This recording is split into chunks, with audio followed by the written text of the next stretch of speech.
Olá pessoal, bem-vindo aqui ao canal do CACP para mais um vídeo. Infelizmente, esse aqui vai ser polêmico, mas um tanto, não uma polêmica positiva. Para mim, será uma polêmica negativa. Mandaram um vídeo aqui para eu analisar, fizeram-me algumas perguntas a respeito desse vídeo, e aí eu não posso me abster de dar a resposta. É um vídeo do professor e doutor Augusto Nicodemos falando sobre o vinho da ceia do Senhor, se ele era fermentado. Eu quero que vocês observem o que foi dito, as brincadeiras inadequadas que foram feitas, e depois aí eu volto para comentar. Eu vou soltar aqui para vocês, porque tem coisa que só vendo para crer. E assim, de homens como o Dr. Augusto Nicodemos, o reverendo Leandro Lima, a gente espera um pouquinho mais. Vou soltar para vocês verem. Pastor é preso no bafômetro porque bebeu o vinho da Santa Ceia. Imagina. Inclusive, né, essa prática que nós temos no Brasil de não usar vinho na Santa Ceia, né? A maioria das igrejas utiliza suco de uva. Né? Não que seja errado em si usar o suco de uva, mas o fato de não usar vinho já não é, de certa forma, não parte de um pressuposto equivocado, ou que não pode ter nenhum tipo de álcool? Sim, eu acho que sim. Eu não tenho dificuldade nenhuma que a ceia do Senhor seja celebrada com vinho. Aliás, ela foi celebrada pelo Senhor Jesus com vinho. E na minha igreja, o que fazemos, considerando que tem pessoas que têm escrúpulos com relação ao vinho e pessoas que não podem beber mesmo, tratamento médico e tudo mais, no cálice que nós servimos, na bandeja onde vão os cálices individuais, nós temos as fileiras de fora como sendo de vinho e no centro de suco de uva. Então, a gente avisa na hora de distribuir para que a pessoa, então, escolha aquilo que ela quiser.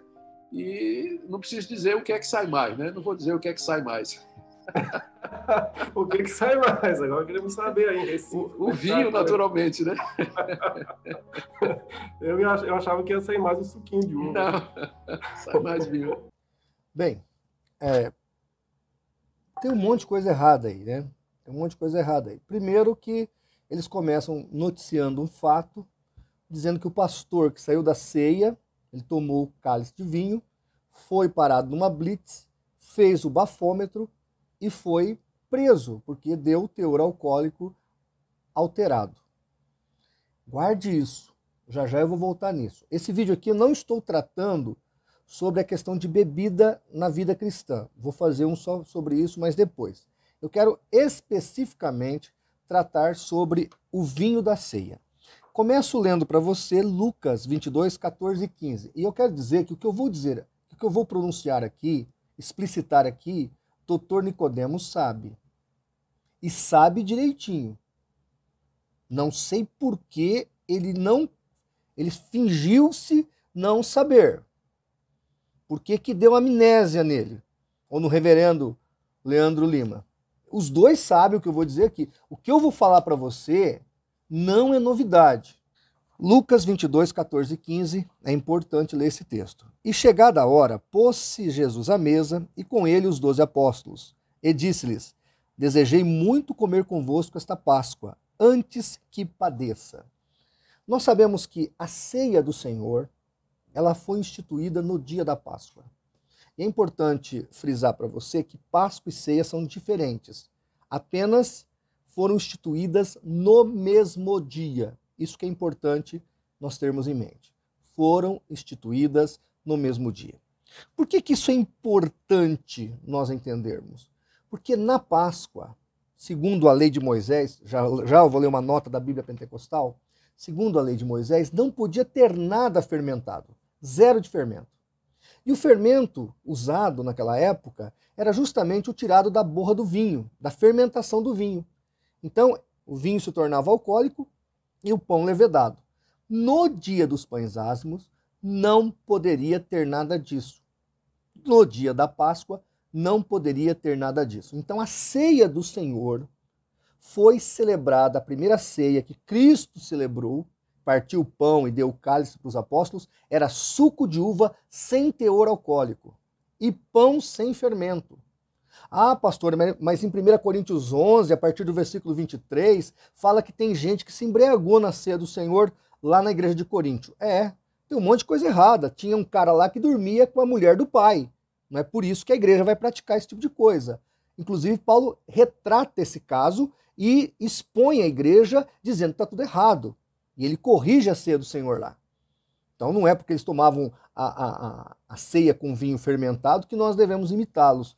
Paulo repreendeu aquela igreja nesse aspecto. E aí, voltando aqui para o fato, quando nós analisamos, por exemplo, os 3 evangelhos sinóticos, Mateus, Marcos e Lucas, nós vamos ler o termo fruto da vide. Mateus 26, 19, Marcos 14, 5, Lucas 22, 18. Por que fruto da vide? Porque o que sai da vide é suco. A fermentação tem todo um processo e é complexo. Então a fruta produz suco e não vinho. O vinho tem que ser processado. Por isso, os 3 evangelhos sinóticos usam o termo fruto da vide. Então a ceia do Senhor foi celebrada a primeira ceia com pães ázimos e suco de uva, não vinho fermentado. Diz a nota da Bíblia Pentecostal: o Senhor instituiu a ceia quando ele e seus discípulos estavam celebrando a Páscoa. Estou pondo aí na tela. A lei da Páscoa, em Êxodo 12, de 14 a 20, proibia, durante a semana daquele evento, a presença de seor. Êxodo 12, 15. Palavra hebraica para fermento ou qualquer agente fermentador. Seor, no mundo antigo, era frequentemente obtido na espuma espessa da superfície do vinho, quando em fermentação. Além disso, todo hametz, ou ametz, ou seja, qualquer coisa fermentada, era proibida.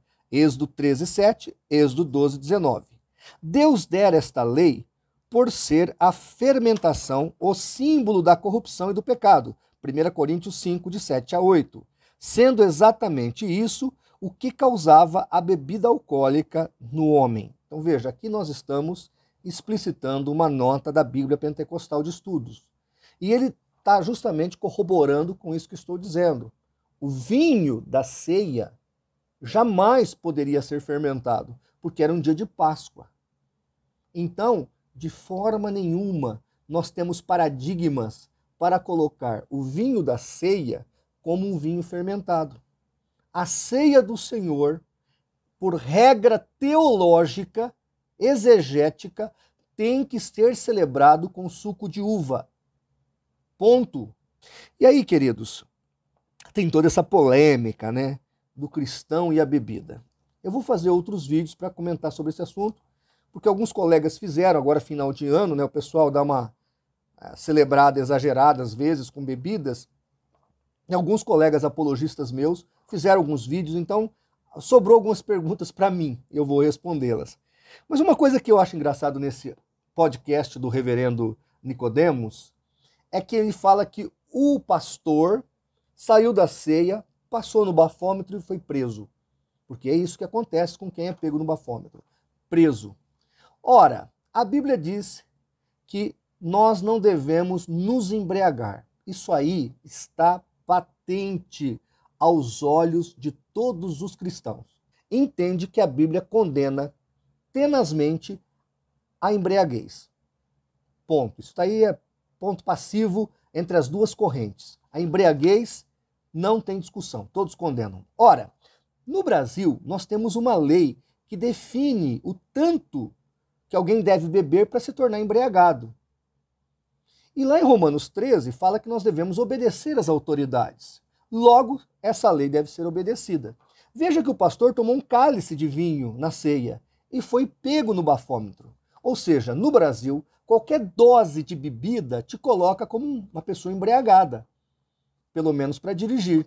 Por analogia, podemos dizer então que o cristão não deveria beber. E uma coisa interessante, quando a gente vai lá para Levítico, capítulo 10, 8 a 9, onde tem Nadab e Abiú que foram consumidos pelo fogo porque beberam e foram celebrar na presença de Deus, Deus não aceitava quando o sacerdote ia fazer a celebração na presença dele, não podia, quando ele entrava no Santíssimo, ter bebido aquelas 24 horas, nada de teor alcoólico. Aí, eu gosto muito do texto de Apocalipse 5:10, que diz que a igreja de Jesus é um reino de sacerdotes, porque hoje todos podemos entrar na presença de Deus. E logo, se lá em Levítico 10 deixa claro que quando eu vou à presença de Deus, eu como sacerdote não deveria ter teor alcoólico na minha vida, penso eu, e eu uso isso para a minha vida, que eu como sacerdote da nova aliança, da graça de Jesus, não devo beber nada alcoólico, porque eu não vou entrar na presença de Deus. Eu estou continuamente na presença de Deus. Por que eu sou tão radical contra a bebida? Porque eu fui um ébrio. E eu aprendi uma coisa, entre os ébrios, é que beber socialmente não existe. Isso é um engodo. A bebida, depois eu vou fazer outros vídeos comentando isso, é uma das piores tragédias sociais no planeta. Cocaína, crack, maconha, nada se compara à bebida.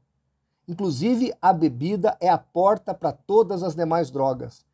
Muito me surpreende quando encontro cristãos defendendo a bebida. Já vi pastores que têm bares na sua casa, barzinho, frigobar, tomar uma cerveja, uísques, né? Gabinete de uísque. Olha que coisa trágica para mim. Eu entrei já numa casa de um pastor que tinha um bar. E para terminar, gente, esse podcast do reverendo é trágico, é chocarrice. Veja que ele fala assim, então nós servimos ao derredor da bandeja o alcoolizado, o vinho com fermento. E no centro da bandeja, o não fermentado para se algum diabético, algum irmão que tem escrúpulo. Quer dizer que os outros não têm escrúpulos.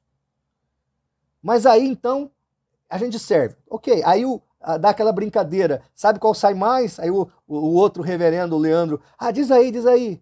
É claro, o fermentado, quer dizer, o que tem o teor alcoólico. E aí os dois dão risada. Que graça tem nisso? Quer dizer que a igreja deles é uma igreja de gente que tem tendência à embriaguez? Que coisa triste. Eu, como um ex-ébrio, vejo esse tipo de vídeo, de podcast, como lamentável. Lamentável. Isso aí não é coisa que se brinca. Eu fui vítima do poder do álcool. E eu sei que com isso não se brinca. Então, assim, faço esse breve vídeo para deixar claro, que o vinho da ceia do Senhor não era fermentado. Está aí a explicação sobre o vinho da ceia. E reitero aqui meu repúdio a esse podcast lamentável. Deveriam tirar da internet esse tipo de coisa. Porque isso aí é uma vergonha para um evangélico sério. Tá bom? Um abraço e espere o meu próximo vídeo sobre o assunto.